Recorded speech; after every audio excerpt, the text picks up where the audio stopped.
Here I have DJI OSMO ACTION camera, and today I'm going to show you how to detach this camera from its case and also how to put it back inside this case.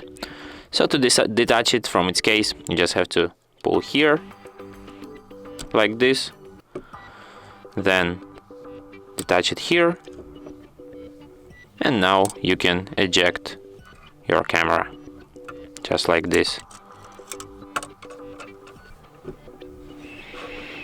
And here it is. And that's how you can put it back, attach it back to its case. Simply put it here, like this.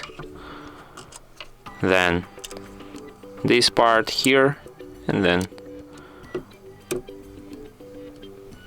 just make it like that. And that's how it's done. And that's it.